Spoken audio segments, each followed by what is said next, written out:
और मुझे लगता है कि काम प्रारंभ हो गया है। 350 करोड़ की लागत से संपूर्ण विधानसभा में प्लान तैयार करवाया, एस्टीमेट तैयार कराया, तो 1236 करोड़ रुपए उसके लिए एस्टीमेट तैयार हुआ और 1236 करोड़ के माध्यम से, क्योंकि यहाँ के बाबई के पास जो क्षेत्र है वो औद्योगिक क्षेत्र के लिए वहाँ की ज़मीन पंजीकृत है।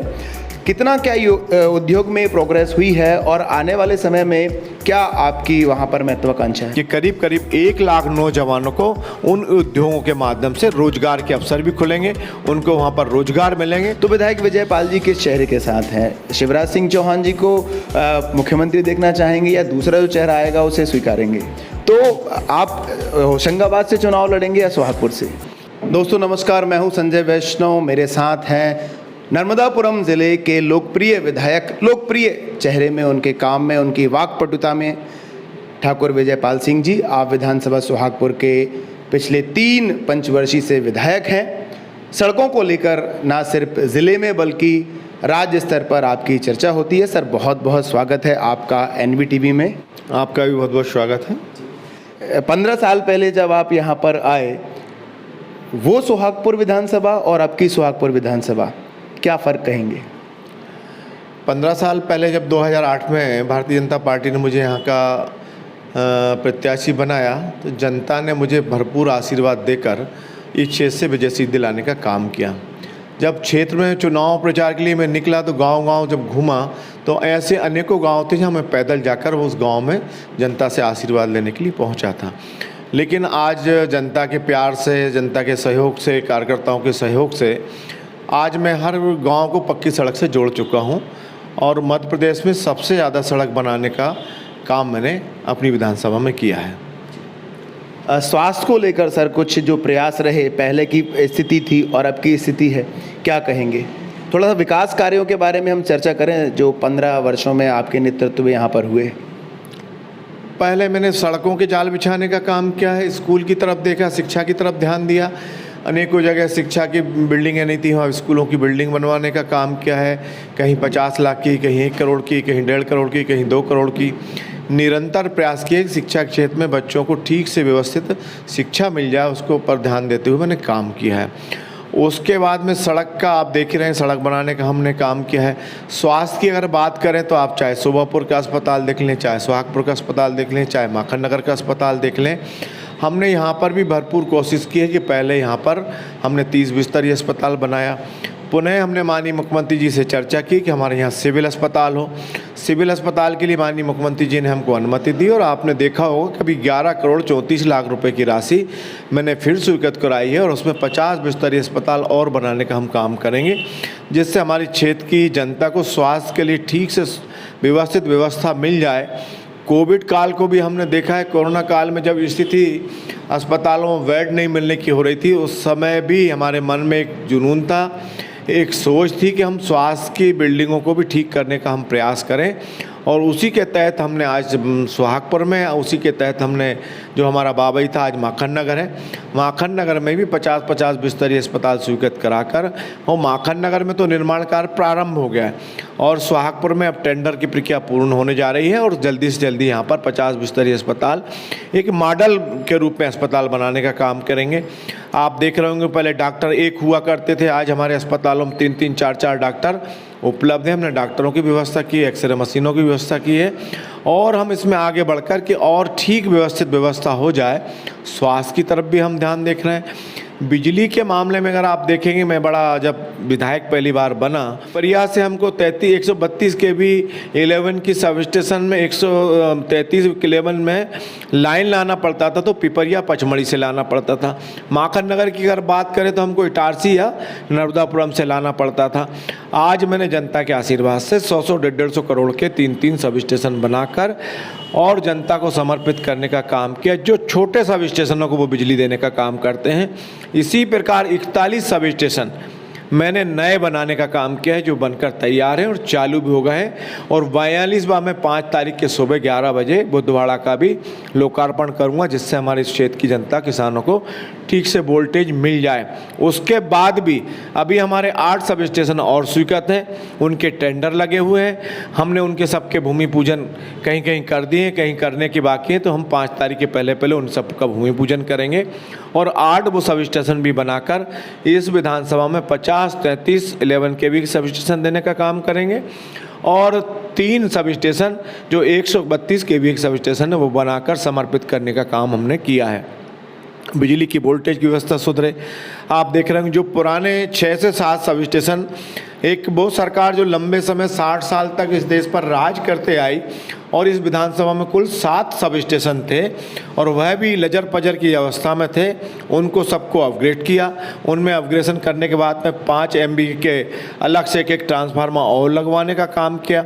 शोभापुर जैसे में तो हमने 1000 kV का सब स्टेशन लगाकर वहाँ के वोल्टेज की व्यवस्था को सुधारने का काम किया है। अब ट्रिपल ITC योजना हमने प्रारंभ की है। ट्रिपल ITC योजना के तहत हम सब स्टेशन भी बनाने जा रहे हैं और हर गांव में जो केबल की लाइन खराब है, पुरानी लाइन जो बार बार टूटती है जिससे फॉल्ट होता है, उस लाइन को भी हम सुधार करके, और मुझे लगता है कि काम प्रारंभ हो गया है। 350 करोड़ की लागत से संपूर्ण विधानसभा में वह ट्रिपल ITC की योजना से तार बदले जाएंगे, ट्रांसफार्मर बदले जाएंगे। जहाँ ट्रांसफार्मर की कमी है वहाँ मतलब 25 का ट्रांसफार्मर है, तो वहाँ अगर 63 की आवश्यकता हो तो 63 का लगाएंगे। जहाँ 63 के ऊपर 100 की आवश्यकता है तो वहाँ 100 का लगाने का काम करेंगे। एक गांव में अब एक ट्रांसफार्मर नहीं होगा, अब एक गांव में कम से कम 2 ट्रांसफार्मर तो परमानेंट रहेंगे ही रहेंगे। कोई कारण से कोई खराब होता है तो दूसरा ट्रांसफार्मर गांव में बिजली देते रहे, ये व्यवस्था हमने करने का काम किया है। आप देख रहे होंगे हमने सड़क बनाने का काम किया। 2 RO रेलवे के RO मैंने स्वीकृत करा है, दोनों के टेंडर हो गए, दोनों के मैंने अभी हमारे नगर पालिका उपाध्यक्ष जी, मंडल अध्यक्ष जी, इनके माध्यम से भूमि पूजन भी करा दिए हैं। और क्योंकि अब मानते हैं हिंदू धर्म में कि हमारे कड़े दिन में कोई शुभ काम नहीं किया जाता, भूमि पूजन काम नहीं किया जाता, इसीलिए एक दिन लगातार मैंने सारे हमारे कार्यकर्ताओं से कहा, उन्होंने वहाँ भूमि पूजन किया है। और हमारे बांसखापा का RO भी हम बनाने जा रहे हैं।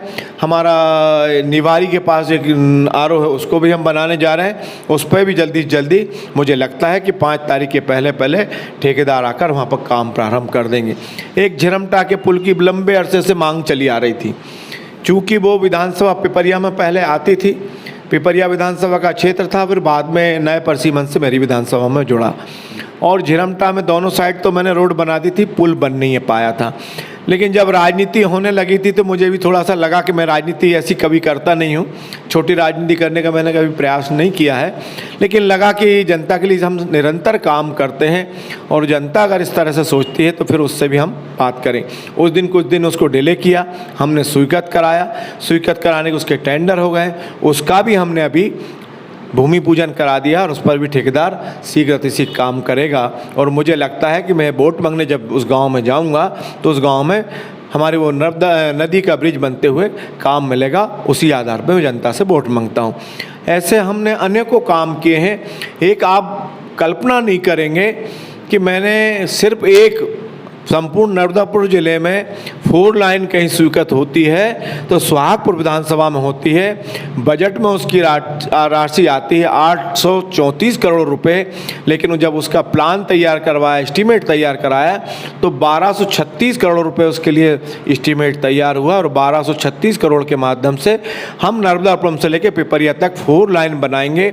और जो बड़े शहर है, हमारे माखन नगर है, हमारा सैमरी है, हमारा सोहागपुर है, हमारा शोभापुर है, इन गांव शहरों को बाईपास के माध्यम से निकालने का काम करेंगे, जिससे हमारे शहर में भी ट्रैफिक का लोड ना बढ़े, ट्रैफिक से कहीं ना कोई जाम ना लगे, ऐसी व्यवस्था की है। और जब ये 4 लाइन बनेगा तो ये मैं मानता हूँ कि उस क्षेत्र की खेती के भी दाम बढ़ेंगे, ज़मीन के भी दाम बढ़ेंगे और नौजवानों को रोजगार के अवसर भी खुलेंगे।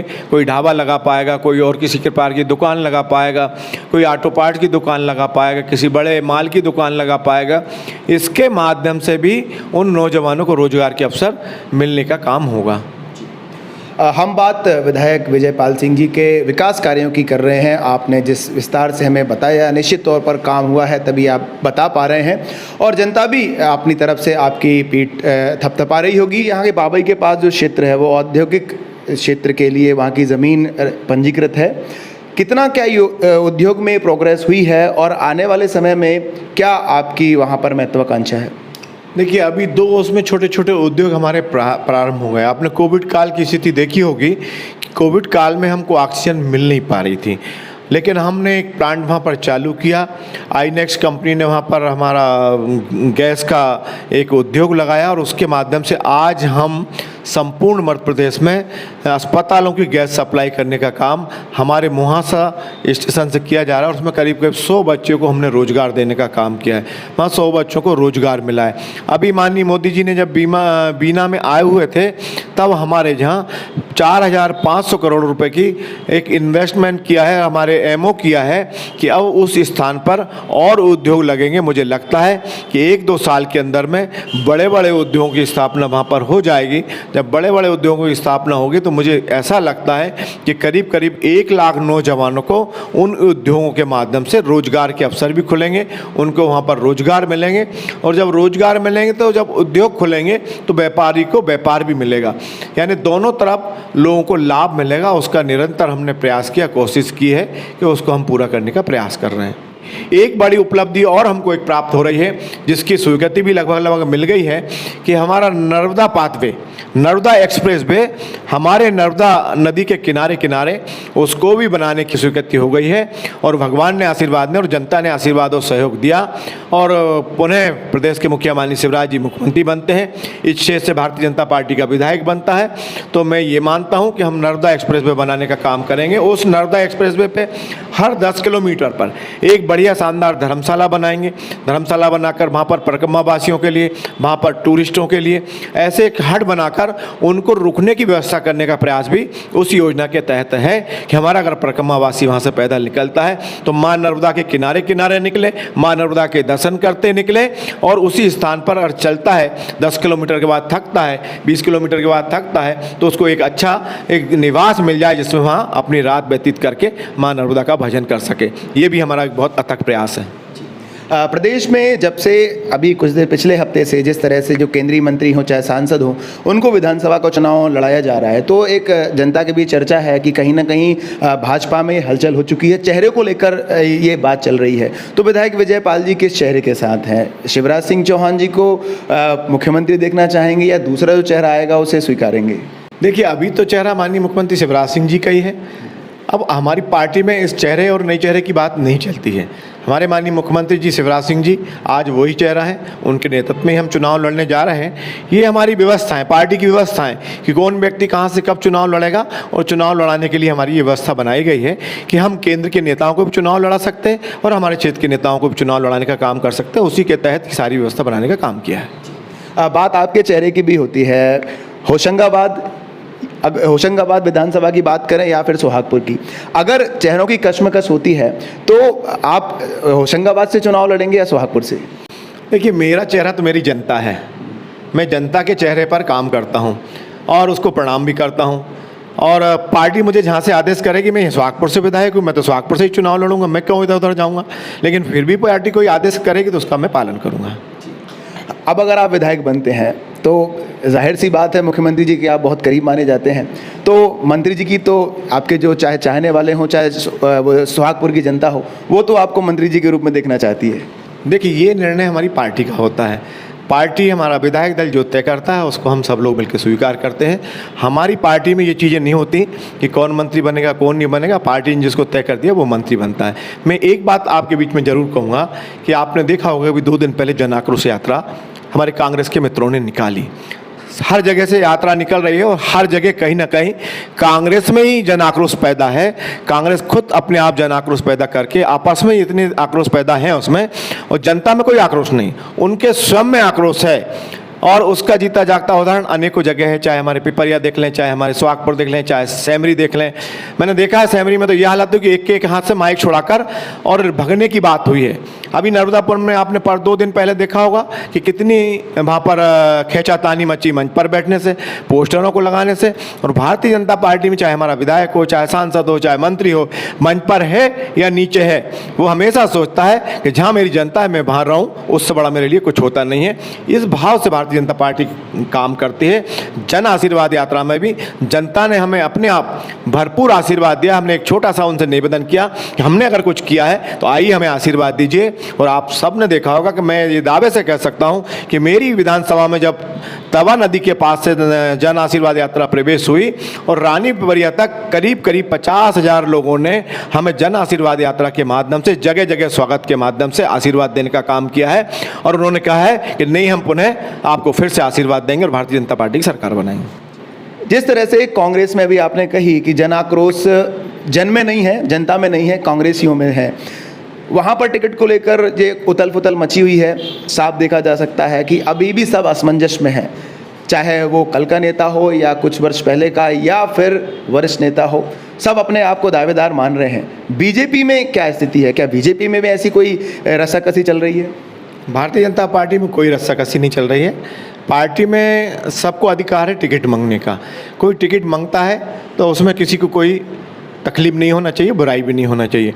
लेकिन ये आपने देखा होगा कि भारतीय जनता पार्टी में जब किसी नेता की टिकट तय हो जाती है, उसके बाद कोई भी जो भी टिकट मांगता है वो भारतीय जनता पार्टी के साथ खड़ा होता है, उस प्रत्याशी के साथ खड़ा होता है। ये निरंतर आप देख रहे होंगे कि अभी हमारे केंद्रीय नेतृत्व ने करीब 79 टिकट घोषित कर दी हैं, 4 टिकट बाट में की हैं, 83 टिकट घोषित हो गई हैं। उसके बाद में भी कहीं कोई आपको जन आक्रोश देखने को नहीं मिला है, बल्कि जनता गदगद है, जनता प्रसन्न है, कार्यकर्ता प्रसन्न है कि जिनको भारतीय जनता पार्टी ने कमल का फूल दिया है, हम सब मिलकर उनको जिताने का काम करेंगे।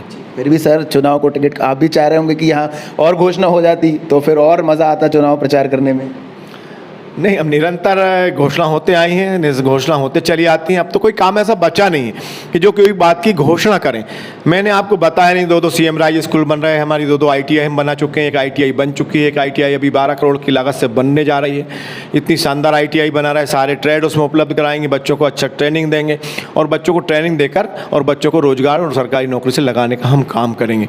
लेकिन जो कमी है, हम कहते हैं ना कि जब हम शादी करते हैं, मंडप बनाते हैं, मैं अपने हर बातों में भी ये कहता हूँ कि हमने शादी करने के लिए जब मंडप बनता है, मंडप खम्मे गाड़ते हैं, हमारे हिंदू धर्म कहते हैं कि हम जामन बिछाते हैं, हरियाली डालते हैं और उसके बाद हमारा मंडप तैयार होता है। फिर मंडप तैयार होता है तो कहीं कहीं थोड़ा थोड़ा रूखा दिखता है। अब हम उसको सजाने का भी काम मंडप को करते हैं। उसी प्रकार से आज हमने सड़क से, बिजली से, पानी से, स्कूल से, स्वास्थ्य से मजबूत करने का काम किया है। अब हम हर गाँव को सुंदर व्यवस्थित बनाने का काम करेंगे, हर गाँव को व्यवस्थित लाइट देने का काम करेंगे, स्ट्रीट लाइट के माध्यम से जोड़ने का काम करेंगे। एक और हमारा लक्ष्य है कि हर गांव में हम एक कम्युनिटी हॉल बनाएं, जिससे हमारे गांव का गरीब उस कम्युनिटी हॉल के माध्यम से जो करीब उसमें बैठने की व्यवस्था 2000 लोगों की हो, कि उस 2000 लोगों के बीच में वो बैठकर अपने ही गांव में, कहीं किसी के दरवाजे नहीं जाए, किसी के गार्डन में नहीं जाए, वही उसका गार्डन होगा। जहाँ जहाँ भी हमको सरकारी ज़मीनें उपलब्ध होंगी वहाँ व्यवस्थित बढ़िया 1-1 करोड़ के हम व्यवस्थित गार्डन बनाएंगे, व्यवस्थित कम्युनिटी हॉल बनाएंगे और उनको शादी में समर्पित करने का काम करेंगे। जो भी उनके गाँव के फंक्शन होंगे उसमें वो फ्री में करेंगे और उसको व्यवस्थित रखने का काम करेंगे। सर, चूंकि अभी आपने ये बात करी स्वच्छता की, यहाँ पर मैं देख रहा हूँ अभी चाहे सोहागपुर या प्रदेश स्तर पर जो सफाई कर्मचारी हैं वो आज धरना पर बैठे हुए हैं। वो कहते हैं जब तक हम धरना नहीं देते तब तक हमें हमारा वेतन नहीं मिलता। इस बात को आप ऊपर पहुँचाएंगे कि इनके लिए भी कुछ किया जाए? देखिए, भारतीय जनता पार्टी एकमात्र ऐसी पार्टी है जिसने समाज के लिए, गरीब के लिए, किसान के लिए, नौजवान के लिए तो काम किया ही किया है, लेकिन सरकार ने उन कर्मचारियों के बारे में भी निरंतर प्रयास किए, देखा है।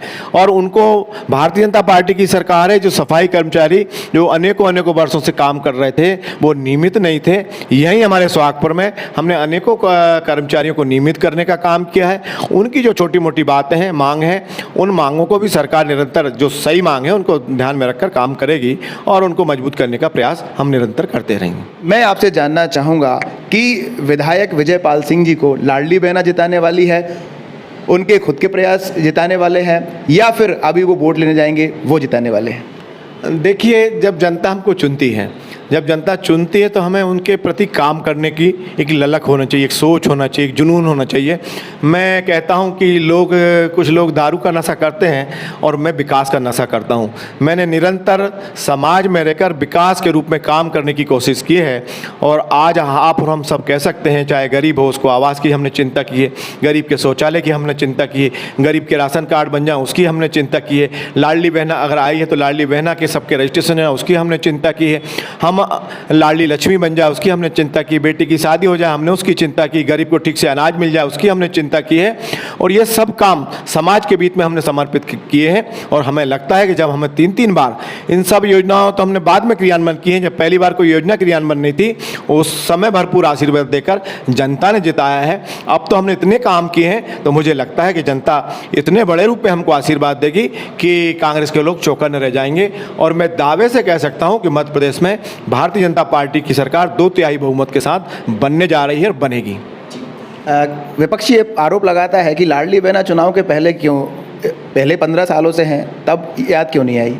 देखिए, लाडली बहना की बात करें तो लाडली लक्ष्मी क्या आज आई? लाडली लक्ष्मी हमारी योजना 10 साल पहले से चल रही। प्रधानमंत्री आवास हमारे 9 साल से चल रहे हैं। गरीब को अनाज कोविड काल से हम फ्री दे रहे हैं। गरीब को अनाज हम पहले 1 रुपये किलो में पहले देते थे, अब 1 रुपये अभी नहीं लेकर फ्री में देने का काम हम कर रहे हैं। गरीब की बेटी की शादी करने का काम हम 10 साल पहले से कर रहे हैं। तीर्थदर्शन योजना हम 10 साल पहले से कर रहे हैं। ऐसे अनेकों काम। और लाडली बहना की अगर कोई बात करे तो हमारे बेगा वहारिया बहनों को हमारे माननीय मुख्यमंत्री जी उस आदिवासी क्षेत्र में हर बहनों को 1000 रुपये देने का काम करते थे। कोई ये योजना आज नहीं है, चुनाव को देख के नहीं, उनको जब से 10 साल से दे रहे हैं। और वही कांग्रेस जब 18-19 में आई तो उन्होंने वो योजना बेगा भारियों के साथ अपमान किया, उनकी योजना को बंद करके उनको राशि देने का काम नहीं किया है। माननीय मुख्यमंत्री जी के मन में जुनून था कि आज हम 2 जिले 4 जिले में बहनों को पैसा दे रहे हैं, आज हम संपूर्ण मध्य प्रदेश में पैसा देने का काम करेंगे। उस आधार पर माननीय मुख्यमंत्री जी ने राशि देने का काम किया है। इसी तरह निरंतर गरीबों के कल्याण के लिए माननीय मुख्यमंत्री जी काम करते हैं। आप जनता के बीच जाते हैं, जब लाडली बहनाओं के चेहरों को देखते हैं तो क्या वो आपको कहती हैं?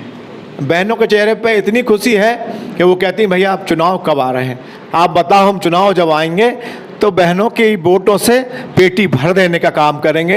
इतना उत्साह उन बहनों में है। और इसलिए नहीं है कि उनको 1250 रुपये आज मिलने लगे, इसलिए है कि मामा ने भैया ने इतने काम अनेकों किए हैं। हमारे बच्चों को पढ़ाने की व्यवस्था की है, बच्ची को लाडली लक्ष्मी बनाने का काम किया है, बच्ची हमारी को लैपटॉप देने का काम किया है। हमारी लाडली लक्ष्मी अगर कॉलेज में जा रही तो उसको 25,000 रुपये और देने का काम किया है। हमारी बच्ची हाई स्कूल में फर्स्ट आती है तो उसको स्कूटी देने का काम अगर कोई करता है तो शिवराज सिंह जी चौहान करते हैं, भारतीय जनता पार्टी की सरकार करती है। इसलिए समाज और जनता में एक उत्साह का माहौल है कि अब कहते हैं कि ये चुनाव उत्साह के रूप में, उत्सव के रूप में मनाने का काम करेंगे, उत्सव के रूप में हम वोट डालने का काम करेंगे और जनता हमें भरपूर आशीर्वाद देकर पुनः सरकार में भेजेगी। अभी तैयारी कैसी चल रही सर? चूँकि जिस तरह से आपकी फिटनेस है, जाहिर तौर पर आप अपने शरीर का, मानसिक विकास का काफ़ी ध्यान रखते हैं। कब से अभी दिनचर्या शुरू हो जा रही है आपकी? नहीं, मेरी दिनचर्या तो सदा सुबह 6 बजे से प्रारंभ हो जाती है। मैं 5 बजे उठता हूँ। 5 बजे उठने के बाद में 1 घंटे मैं वॉकिंग पे जाता हूँ, एक्सरसाइज करता हूँ, स्नान करता हूँ, भगवान को ध्यान करता हूँ, माँ नर्मदा को प्रणाम करता हूँ और सुबह 8 बजे से मेरी दिनचर्या प्रारंभ कर देता हूँ। जो गरीब आते हैं उनकी जो मुझसे संभव बनती मदद करने का प्रयास करता हूँ और उनकी जो मदद हो जाए उसको करने का पूरा प्रयास करता हूँ। अभी तो सर मेहनत ज़्यादा हो गई होगी? नहीं, हमारी मेहनत तो चुनाव जीतने के दूसरे दिन से प्रारंभ हो जाती है, बल्कि अब मेहनत कम हो रही है। हमने जनता के ऊपर छोड़ा है कि हमने अगर कुछ किया है तो आप आशीर्वाद दीजिए और नहीं किया है तो फिर आपकी मर्जी। इस भाव से हम काम करते हैं कि निरंतर चुनाव जीतते हैं। हमारे मन में भाव होता है, मैंने कहा ना कि हमारे मन में एक नशा होता है कि हमें जनता की सेवा कैसे कर सकें, जनता के कष्ट दुख दूर कैसे कर सकें, उसमें निरंतर हम लगे रहते हैं। हम कभी चुनावों के समय या चुनाव की दृष्टि से जो कांग्रेस करती आई है, कांग्रेस करती है, हम वो कभी नहीं करते हैं। चुनाव जीतते हैं और दूसरे दिन से समाज और जनता की सेवा में लग जाते हैं। देखना होगा कि जिस तरह से विधायक विजयपाल सिंह जी ने हमें जवाब दिए और पूरे कॉन्फिडेंस ने दिए कि जो लाडली बहना है वो कह रही हैं कि भैया चुनाव कब आ रहे हैं, हमें तो फूल का बटन दबाना है। अब ये देखना होगा कि क्या जो 5 वादे हैं कांग्रेस के वो जनता के वोट ले जाएंगे या फिर विधायक विजयपाल सिंह जी, शिवराज सिंह चौहान जी की जो काम है वो भाजपा की झोली में एक बार फिर से सरकार भाजपा की झोली में आएगी। आप सभी का बहुत बहुत धन्यवाद। ये इस वीडियो के बारे में जो कुछ भी आपकी प्रतिक्रिया है कमेंट बॉक्स में आप कमेंट लिख के हमें सजेशन दे सकते हैं, हम इस पर और भी चर्चा करेंगे। बहुत बहुत धन्यवाद सर। Thank you. धन्यवाद, आपको भी धन्यवाद।